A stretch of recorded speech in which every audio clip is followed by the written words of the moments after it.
اب میاں بیوی بھی سمجھ لیں کہ ہماری ذمہ داریاں کیا ہیں۔ مسند امام احمد بن حنبل میں حضرت ابو درداء رضی اللہ تعالیٰ عنہ سے حدیث مروی ہے، نبی کریم صلی اللہ علیہ وسلم کی بارگاہ میں ایک خاتون نے آ کے عرض کیا، یا رسول اللہ صلی اللہ علیہ وسلم مجھے بتلائیے خاوند کا حق کیا ہے۔ یہ جو حدیث سنانے لگا ہوں نا، یہ بیٹی کو سنانی ہے، جا کے یہ ٹیلی فون کر کے بہن کو سنانی ہے، صرف بیوی کو سنانے کی نہیں ہوتی یہ چیزیں۔ یہ حدیث بیٹی کو سمجھائیں، بہن کو سمجھائیں، ان لوگوں کو سمجھائیں، تاکہ اور یہ یاد رکھیں خاوند کے حقوق اگر بچی کے گھر والے اسے سکھائیں نا تو اس کی سمجھ میں جلدی آ جائیں گے، اور بیوی کے حقوق اگر خاوند کے گھر والے اس کو سمجھائیں تو اس کی سمجھ میں بات جلدی آئے گی۔ وہ خیر خواہ سمجھتے ہیں اپنے رشتہ داروں۔ یہ والی حدیثیں ان لوگوں کو سنانی چاہیے جن لوگوں کا بچہ ہے یا بچی ہے، متعلقہ آدمی حقوق بیان کرے۔ جب متبادل چیز کسی کے سامنے آتی ہے تو وہ کئی دفعہ سمجھتے ہیں کہ خلوص اس میں پورا نہیں پایا جاتا۔ حضرت ابو درداء رضی اللہ تعالیٰ عنہ فرماتے ہیں، ایک خاتون حضور کی بارگاہ میں آئی، عرض کرنے لگی، یا رسول اللہ صلی اللہ علیہ وسلم میں نکاح کرنا چاہتی ہوں، شادی کرنا چاہتی ہوں، مجھے بتلائیے خاوند کا حق کیا ہے؟ اگر تو میں ادا کر سکتی ہوں تو میں نکاح کروں،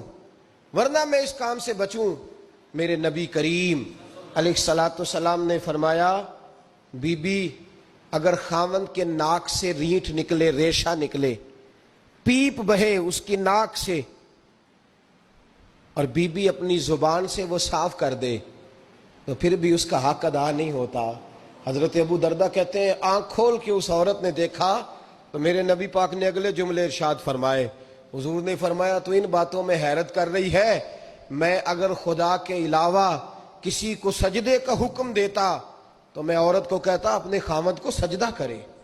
میں اس کو کہتا یہ کام کرے۔ میرے رسول کریم علیہ الصلاۃ والسلام نے حقوق کا تعین فرمایا، اور نبی کریم صلی اللہ علیہ وسلم نے فرمایا، جو عورت اس حال میں مر گئی، اس حال میں دنیا سے گئی کہ اس کا خاوند اس سے راضی تھا، اس کا شوہر اس سے راضی تھا، اس کا گھر والا اس سے مطمئن تھا، تو میرے نبی پاک فرماتے ہیں جب دنیا سے جائے گی تو رب کریم جنت کا دروازہ کھول کے فوراً ہی جنت میں داخل فرما دے گا، اس کو بغیر روک ٹوک جنت دے دی جائے گی۔ شرط یہ ہے کہ وہ جب دنیا سے جائے تو اس حال میں جائے کہ اس کا خاوند اس سے شکوے نہ کرتی پھرے، شکایتیں نہ کرتی پھرے، شکایتیں نہ کرے۔ ہمارے زمانے میں شکایتیں ہوتی ہیں، اور خواتین، عورتیں اس بات کو سمجھتی نہیں کہ اللہ نے جو میرے نصیب میں رکھا تھا اور جو خاوند رب نے میرے لیے پسند کیا تھا وہ اللہ نے